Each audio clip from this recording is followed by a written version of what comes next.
Lemon in the middle portion, Skyshack and Big Lagoon. Skyshack regains the lead and finally close finish.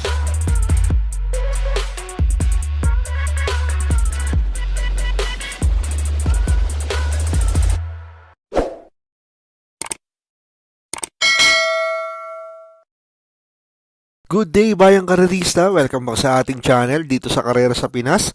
Muli tayong magbibigay ng ating mga kursunada, tips at analysis para naman sa magaganap na karera ngayong araw naman ng Miyerkules, April 1, 2026. Dito pa din sa karera ng Metro Manila Turf Club sa Malvar, Batangas. Unang araw ng karera sa buwan ng Abril, magsisimula ang mga karera ng alas 5:30 ng hapon. Meron tayong 7 karera na paglalabanan sa distansyang 1200 meters.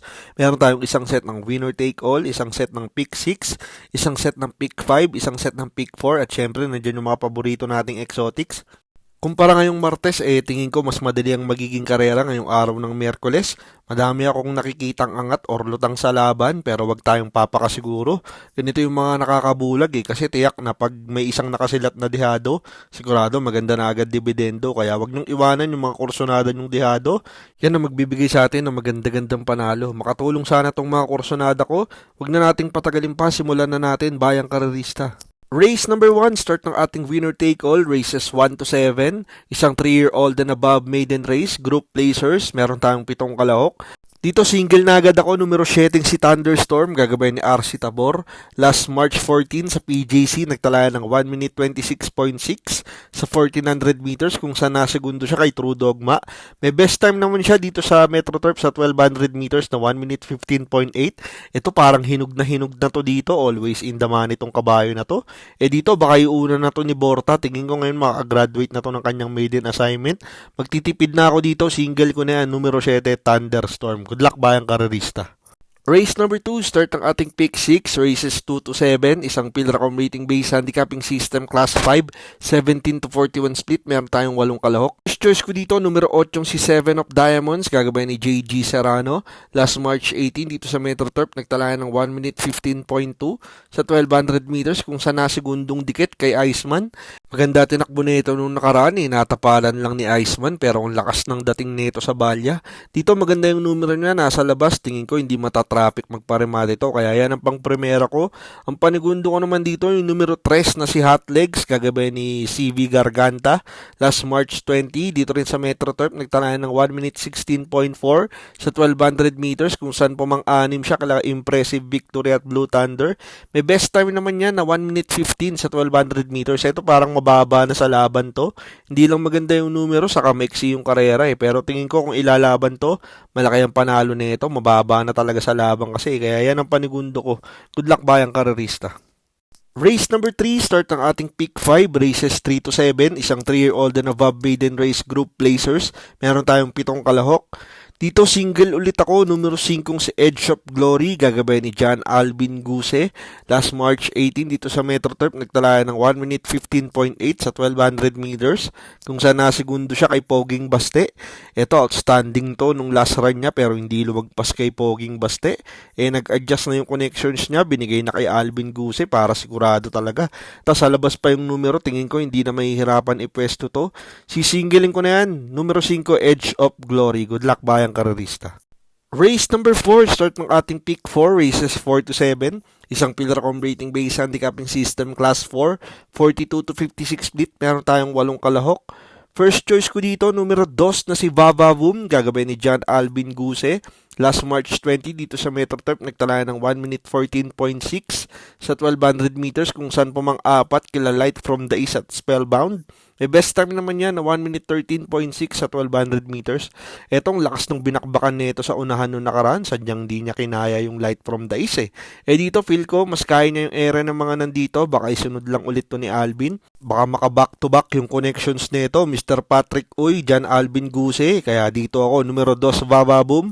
Ang panigundo ko naman dito yung numero 3 na si Batang After 7, gagabay ni Apoy Asuncion. Last March 18 dito rin sa Metro Turf, nagtalaya ng 1 minute 15.4 sa 1200 meters. May best time naman yan na 1 minute 13.8 sa 1200 meters. Ito ilang beses ko na tinitip to, ayokong iwan eh. Parang straight queen, di ko iniwan. Tignan nyo, nanalo na nakaraan. Ito, talo na siya ni my boy Lollipop sa datingan eh. Kasi siya yung pumili tumabol dun eh. Ngayon, nandito yung Golden Andalay, yung Super Tatiana, baka hindi maobliga habulin.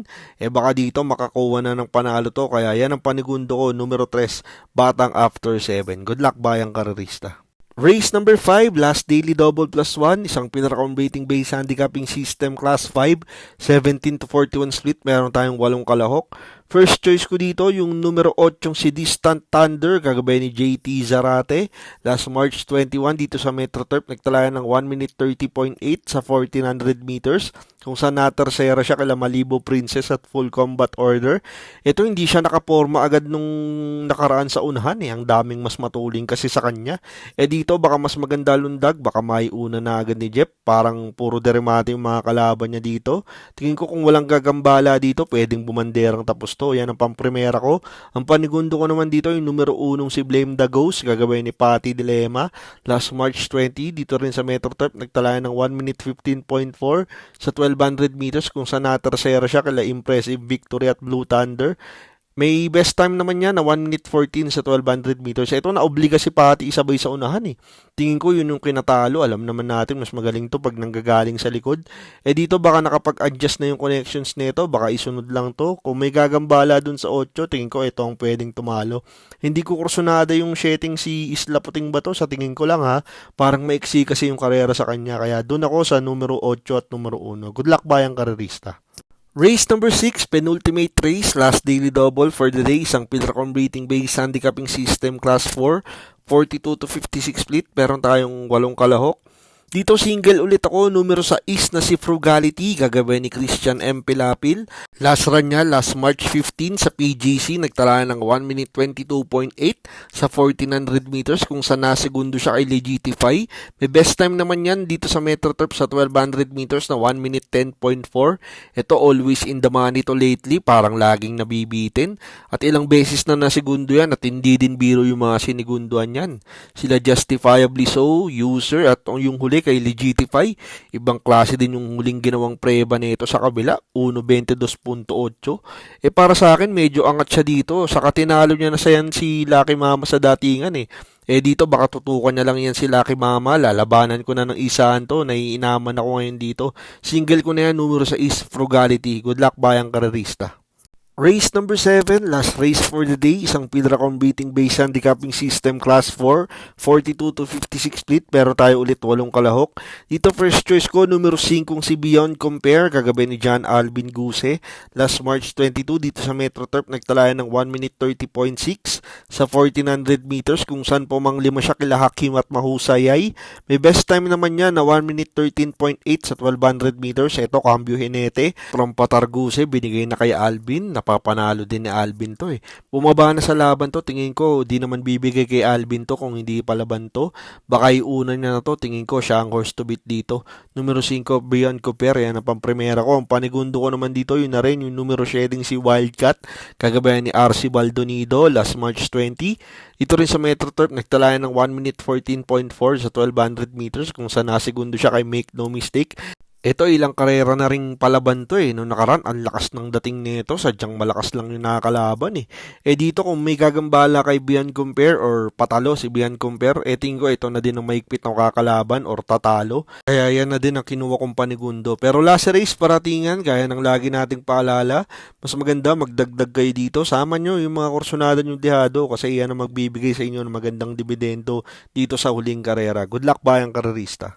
At yan ang ating mga kursonada at analysis para naman sa gaganaping karera ngayong April 1, 2026. Araw ng Miyerkules, first racing day of the month, dito pa din sa kareraan ng Metro Manila Turf Club sa Malvar, Batangas. Kita nyo naman, base sa ating mga tips, lamang ang Yamado, ilang single ang napili ko ngayong Miyerkules.